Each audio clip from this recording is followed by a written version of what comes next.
Small businesses have the opportunity to learn from professionals and from each other, and bringing those perspectives together is a very important part of Inside the Vault, Enterprise Bank's new podcast series. Welcome to our third episode of Inside the Vault. As many of you know who have listened previously, we've spent the last two episodes discussing COVID-19's impact on the restaurant and hospitality industry. Today, we want to stay on that theme, but expand a bit to talk about unemployment and labor-related trends, both within the restaurant and food service industries, as well as implications for the economy as a whole. As many of you know, restaurants have been among the most devastated of businesses during the COVID-19 pandemic. And actually, as we sit here today on St. Patrick's Day of all days, which is, historically would have been a very strong day for the bar and restaurant business, we hear from PA Lodging and Restaurant Association that 89% of their restaurant operator members are still at staffing levels below that they experienced prior to the pandemic, which started in March of last year. So we want to discuss statistics around unemployment. We want to talk about what we expect to see in terms of short-term trends related to leadership response to the pandemic and stimulus legislation, as well as some longer-term implications for labor from lessons learned during this pandemic. Sitting down with me today is Chuck Leyh, our president and CEO, who you've heard from in prior episodes, to give his perspective from an overall bank perspective and his clients in both the bank and accounting industries. Sitting also with me today is Doug Lockard, who is an operator of a number of family-owned restaurant businesses in our region. So I hope to give you those two different perspectives today so that you can get a better understanding of what employment may look like in these industries going forward. Well, thank you for being here today, gentlemen. I would like to start out talking about statistics, numbers. We all see them on the news. Unfortunately, we often see these numbers reported on a macro basis. Give you some context, today's national unemployment rate at the end of February was 6.2%, according to the Bureau of Labor Statistics. Pennsylvania state unemployment rate, which lags a couple of months in terms of reporting, was 6.7%. But we all know, per our prior discussions, that we have industry-specific trends that are either above the norm or below the norm in terms of performance, and including in terms of their employment. So what I'm hoping to get a little sense from you guys today, and particularly we'll start with Doug, who is involved day to day in a franchise restaurant business. What are you seeing in terms of unemployment in the local restaurant business post pandemic? I mean, it's had a definite negative impact. I mean, we're eligible for the first round of PPP, so obviously that caused us to examine the number of full-time equivalent and total employees pre-pandemic and then also post, and then we looked at it again here for the second round. All types of employment, full and part-time pre-pandemic, we had a total employee count of all types of around 60 employees over 2 restaurants. Okay. The full-time equivalents were roughly half of that number. Post-pandemic, that number had dropped to 40 total, and the full-time equivalents had dropped below 20. Our businesses are both dine-in. We do carry out and delivery as well, and have drive-through windows. So it's a pretty safe assumption if you looked at the change. It came in the wait staff and service levels, in store. The back of the house some management was lost over it, shift management mostly. And the heaviest toll was on the tip staff, or wait staff. So we were able to retain those that were in the core kitchen operations and those that were tending to customers on a delivery, carry-out, or drive-through basis only. Okay. And I know, Chuck, you and I have had the discussion, we see these press releases and we see news articles on a monthly basis, and they're touting either, reductions in incremental unemployment, but they're not telling the full story. Again, those are kind of macro-based things. When you look at statistics, depending upon what kind of detail you get into, you can distort what's going on. When I was in school, I was taught that 6% was the optimum unemployment, because at that level there were still qualified people that you could hire that could do the job that were properly trained. When it got much below that, it was very hard to get people. So when I hear a national rate being 6.2, I don't look at that as a terrible thing, like I seem to hear in public a lot. That's really at the stage where a business has a hard time starting to find good people when it gets much below that. However, if you look underneath the detail, you see that the restaurant industry has unemployment that's up there in the 20% range, give or take, depending upon what segment you're at. It could be greater, it could be a tad less. I mean, that's devastating. That is definitely being hit. And that's why you get into some discussions in the political area to say aid should be focused on the areas that are hurt and not in these other areas that are obviously very hot. Because if the overall is 6.2 and the restaurant industry is 20, well, then somebody else has to be much below 6.2 in order to get that average to move that way. So some of these segments are very strong. So that's something that I think when you're looking at discussion, you get into the detail of it to really get a good picture of what's going on. And to further that point, in our restaurant situations, we've essentially been closed down for dine-in business virtually since the beginning of the pandemic, and as we're sitting here today, we're still closed down, despite the fact that the state, in theory, relaxed the occupancy levels to 50%, and it's reported that in a few more weeks they'll go up to 75%. The misnomer there is that 50% and 75% mean of your total seating capacity. When you apply the social distancing requirements, as well as the other measures the Department of Health and the CDC require to be followed, it's not 50% or 75%. We learned early on in the pandemic 50% capacity with those other restrictions was not viable or profitable to open our dining rooms for the public. So Doug, you alluded to it a few minutes ago. The governor's going to start easing restrictions on the bar and restaurant business effective April 4th. But one of the concerns that's out in the marketplace right now, I mean, here's a recent article from this week from WPXI. Restaurant operators are concerned, yeah, we're able to open up, but we still have not only consumer fear, but we may not be able to get these people back.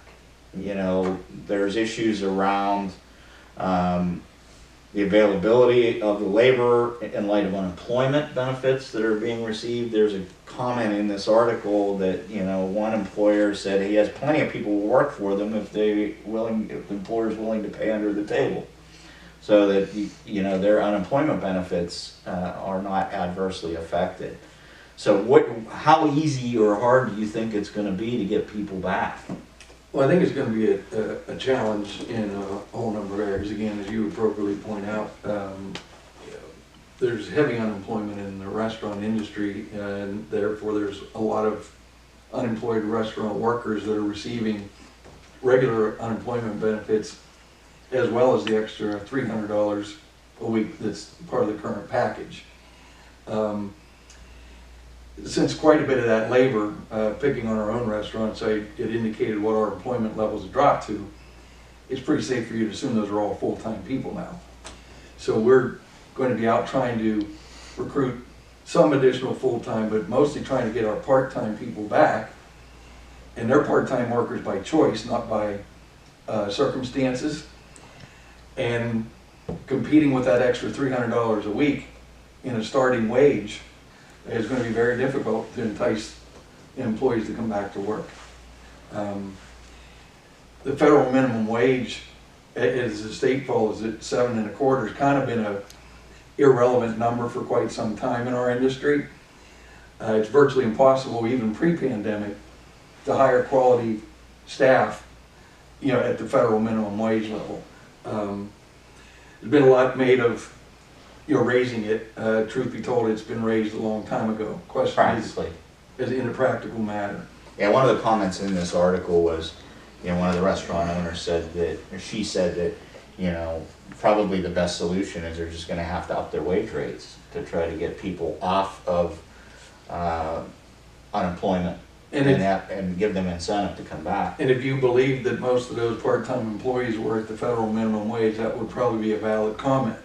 But there is virtually no one in our restaurants, except maybe in the first week of work to make sure they're going to stick, that's at the federal minimum wage. Right. So understanding that to be the case, and again, other chain restaurants, McDonald's and others, are starting most of their employees at $10 an hour.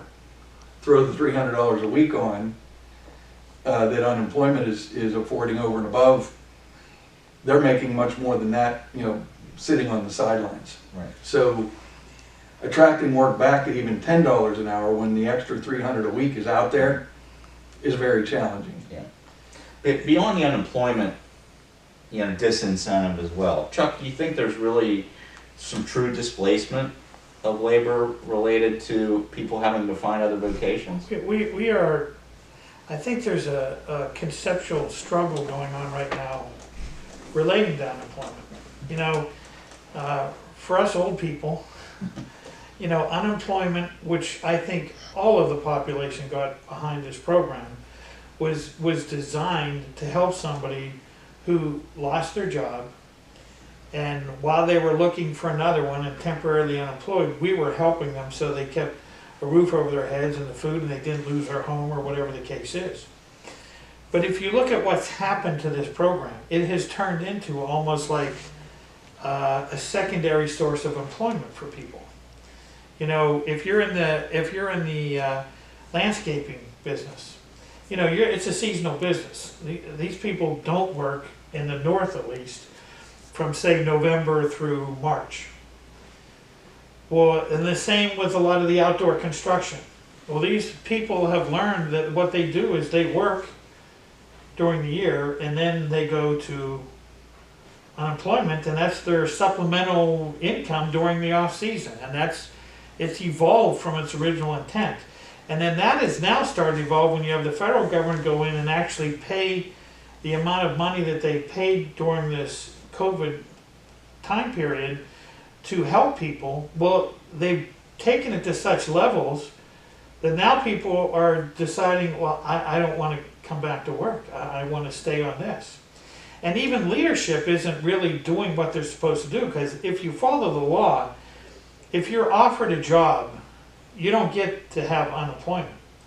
But as you know, in our state, our governor was asked that directly, and his response was not, well, that's against the law. You have to go back to work if your job is reinstated. His answer was, well, if they don't want to come back, you have to give them a raise. Well, I'm sure that was a slip up, but it shows culturally how our mindsets are changing relative to this program. This was there as a temporary fix. And this is all becoming, as the culture changes as to what unemployment is, the whole thing gets turned upside down.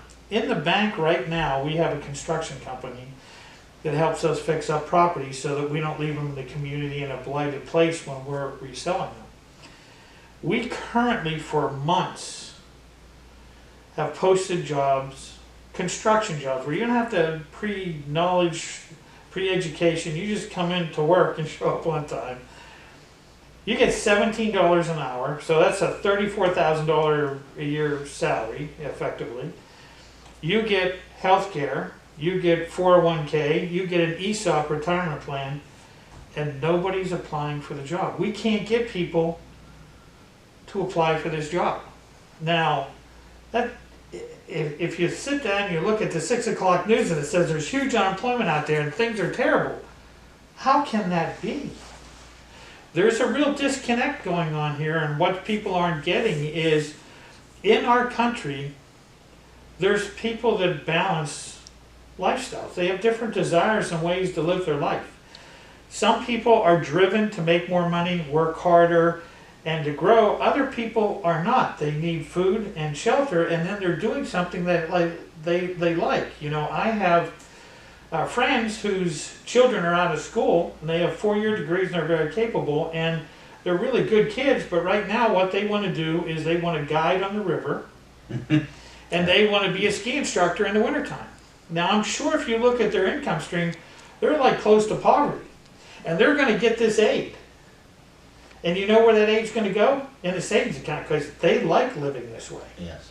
And so you've got a group of people like that, and then you've got a group of people that really do need help. And you put that together with a program that's supposed to be a temporary program and not a long-term program, and everything is getting mixed. We're not sending good policy, good signals through, and it's creating a really tough time in business because we are having a hard time recruiting people now. At the same time, you've got politicians trying to support people that makes it even harder to recruit people, and you're not letting people come into the country. Those immigration has been shut down, so that workforce that likes to work physically and work hard is being slowed down or shut down, and it's screwing up supply chains. The restaurant industry will not come back like it did. They're going to have a very hard time getting people, and so are a lot of other people. Whether you're a pool installer, whether you're a landscaper, whether you're in the restaurant industry, finding people is the hardest thing to do right now. And yet there's a complete disconnect in leadership that they don't get it. We have issues to work through. So Doug, you brought up the topic of minimum wage. And as we all know, the government's pushing hard for an increase in the overall minimum wage, even though from a practical standpoint it might not be as dramatic as it looks on paper for some of the reasons that you talked about. But how do you expect that minimum wage increases is going to affect employment? And you can talk specifically about your employee base. And then more so, I want to talk about, is this really the right time from an economic standpoint to really be pushing this initiative? But give us a little feedback on how you think minimum wage may affect your restaurant. Sure. In our specific restaurant type, and we have as I alluded to earlier, we have a fairly significant amount of part-time employees, and again by choice, not by their circumstances. When minimum wage gets pushed up to such high levels, there's an investment an employer makes in the employees in the way of retention. Chuck alluded to benefits and other things. Clearly you want to do those with good, talented employees to retain them. Well, much of our labor force in our restaurants are students, high school, all the way into college, and they're not working with us with the intent of making that their career. It's very difficult then for a business like ours and many restaurants to pay the minimum wage along with the other costs of employment to at those high levels to temporary employees, meaning they're only going to be working for us while they're attending the university or other short-term means. So it's going to likely force business like ours to actually get away from part-time employment, certainly pay a better wage, but retain and recruit higher quality, more permanent employees. In most communities, ours is no exception, there's a significant labor pool that the part-time job suits their needs. They're trying to advance their education, their career, supplement, in the way of a second income. Going to make that much more difficult, to accomplish in the type of restaurant operation we have. So it could have a disparate impact, like in your case, you're in a college town. So it could have a more significant impact in an area like that where there is such a predominance of student or part-time labor. It will, and again, there are other restaurant types, obviously, in our market, like most, going to have a similar effect on many of them, reducing the potential opportunities for part-time labor because of the investment and the cost. So, the timing of this whole thing, Chuck, your thoughts on, we're coming out of a pandemic, we still got certain industries that are hurting. Is this really the right time to be pushing a minimum wage increase? Well, whenever there's a wage adjustment to your cost structure, it has an effect. Obviously, it either you raise prices or it hurts your bottom line. Both of those options are going to be very challenging to do if you're in an industry that's just been hit with COVID and you've been hurt. If you're in an industry that hasn't been and you're one of those ones that hit the ball out of the park, this is not going to be an issue for them at all. Again, these responses are all going to be targeted based on certain situations. But for restaurant industry, hotel industry, a lot of the industries where COVID-19 did have a dramatic effect, you don't have the option to come in here and change your pricing structure in 2 seconds. Well, you're lucky to have the working capital to get in there and open your doors back up again when you have the chance. And what you forget is in the real world, this is a competitive world. If I need somebody, I have to pay up more. People then come. Then somebody else pays more to pull them someplace else. That's competition that drives. That's why you heard me 5 minutes ago say the bank is offering $17 an hour for somebody that wants to come in and has no experience whatsoever to work in the construction team, and they're going to get full fringe benefits and everything else. And nobody's applying for the jobs other than somebody who has some kind of a track history that they're not dependable to come into work. And so we don't have good people coming in, and we're way beyond even where they want to raise minimum wage to. So we're trying to make something simple by everybody's lifestyle will pick up by making this adjustment when that's not the reality. And when you do these things, you increase the wage structure, a business will adjust. It will automate more, so there'll be less jobs. There's a lot of different ways to operate. Just raising minimum wage as the nirvana to fix things is just not having a real experience in business to understand. Common sense tells you that's not the fix. We're in a competitive society. That's not going to change anything except shock a bunch of people out of business and shock some cost to raise prices, and then it'll adjust. And ultimately then prices, cost of living changes, people's lifestyle, then they need more and more. There's a competitive productivity aspect that you can't get rid of. So we've all seen, some extreme changes in employment conditions, how people were working, teleworking during the course of the pandemic. And I think we can all agree that some of that will stick, on a more permanent basis. So I'm interested from an employment perspective, let's talk about the restaurant business. What do you see permanently changing from an employment perspective? Well, I think there's going to be a push in certainly the restaurant segment we're in. We were fortunate to be able to somewhat pivot and do the carry-out delivery and drive-through business. There's going to be a much bigger emphasis on that. That's going to restrain employment because that's back of the house in production versus the front of the house wait staff. While many restaurants, ours included right now, are going to find it difficult because of the physical size to reduce tables and things of that sort, the restrictions are going to do that. But if we get back to normal, I don't see seating capacities going back to the levels they were in most, if not all, dine-in situations. So moving forward, I think you're going to see the physical facilities of many restaurants shrink as to the dine-in. Kitchen capacity probably increases, but I think the net trade-off is a loss of jobs. You think the net between servers versus cooks, there will be a net loss? I believe there'll be a net loss, overall, and that trend, I believe really is already showing itself during the pandemic and will continue to prove itself going forward. Okay. So Chuck, you're running a financial institution, obviously. So it's, white collar workforce. There's some statistics I have that obviously, white collar workers have more flexibility in how they work. particularly versus a restaurant employee, because it's a person-to-person, in normal times, a person-to-person service-based businesses. So what do you see changing in terms of how people work, you know, not just here at the bank, but in the office environment in general? You know, we kind of look at that. Obviously, working from home is a possibility in this type of business, unlike construction or other businesses where it's physical. I know there's huge discussions where we need to shift to go home, cut overhead. I personally don't see the productivity gains from shifting to home. There's a sharing of information, working as a team, that is more productive when you're close and you're able to touch, feel, communicate. It's like having a Zoom meeting is not the same as sitting across the table with somebody.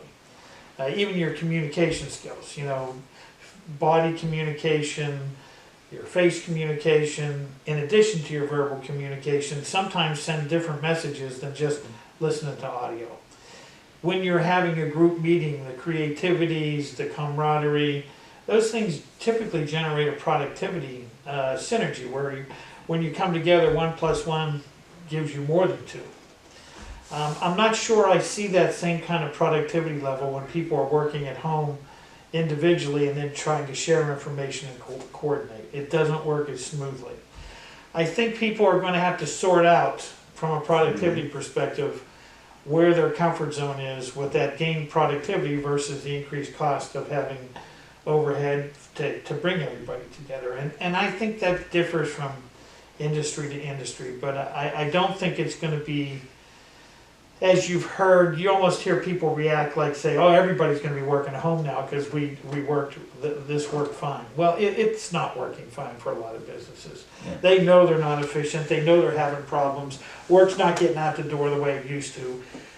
Some of these people, there'll be a value to come back. Now, where the specific parameters shake out to be, where the efficiencies cause the businesses and an industry to migrate, I think we're going to have to see.